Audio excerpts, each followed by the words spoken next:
అన్నయ్య, last time night డ్యూటీనే చాలా సిన్సియర్గా చేసామన్నయ్య. ఇప్పుడు డే డ్యూటీ ఇంకా సిన్సియర్గా చేయాలి అని చెప్పేసి సీజర్తో చెప్తున్నట్లుంది ఫ్రెండ్స్. చూసారా ఎంత సిన్సియర్గా వాళ్ళ డ్యూటీ చేస్తున్నారో. యాక్చువల్గా వీళ్ళు చూసిన వాళ్ళు ఎవరైనా సరే డాగ్స్ కదా, వీళ్ళు నిజంగానే డ్యూటీ చేస్తున్నారు అనుకుంటారు.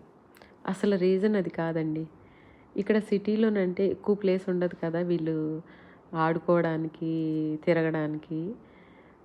అది మా ఓన్ హౌస్ అండి, హోమ్ టౌన్లో. చాలా పెద్ద ప్లేస్ అది. కింద ఇది ఈ ఫస్ట్ ఫ్లోర్ ఇది. కింద అయితే ఇంకా చాలా ఎక్కువ ప్లేస్ ఉంటుంది. సో అక్కడికి వెళ్తాము అని నా ప్రాణం తీసేస్తారు. ఆ గేట్ దగ్గర నిలబడి కిందకు వస్తామని చెప్పేసి. నేను అస్సలు అలౌ చేయనండి. ఎందుకంటే కింద వేరే డాగ్స్ ఉన్నాయి, అవి చాలా హైట్ ఉంటాయి. వాటి లెగ్స్కి హాఫ్ వరకు కూడా రారనమాట వీళ్ళిద్దరు. సో అవి వీళ్ళ మీద ఏమన్నా కొట్లాడతాయేమోనని చెప్పేసి వీళ్ళని అస్సలు కిందకి తీసుకెళ్ళను.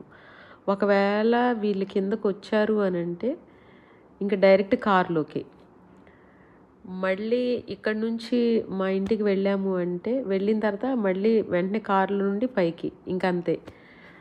అక్కడున్న డాగ్స్తో అస్సలు కలవనివ్వనండి వీళ్ళని. ఇంకా అడిగి మమ్మీ అలాగో కలవనివ్వదులే అని ఇంక ఇలా సిన్సియర్గా డ్యూటీ చేస్తారనమాట. ఇంకా పైన అసలు విషయం ఏంటి, ఇది మనం చూడటానికి డ్యూటీ, కానీ కానీ వాళ్ళు చాలినంత తిరగడానికి, చాలినంత ఆడుకోవడానికి, చాలినంత నడవడానికి ఇక్కడ సిటీలో కుదరదు. కాబట్టి వాళ్ళు ఆ కోరికనంతా అక్కడికి వచ్చినప్పుడు ఫుల్ఫిల్ చేసుకుంటారండి. మార్నింగ్ 6 కల్లా బయటకు వచ్చేస్తారండి, ఎంత చలిగా ఉన్నా కానీ. నైట్ 12, 1 వరకు ఇక్కడ ఈ ఫస్ట్ ఫ్లోర్ ఇది, ఈ వరండాలో ఆడుతూనే ఉంటారండి. మేము లోపల ఉన్నా కానీ వీళ్ళిద్దరు మాత్రం బయట ఆడుతూనే ఉంటారు. ఆ ప్లేస్ అంటే వీళ్ళకి అంత ఇష్టం అండి.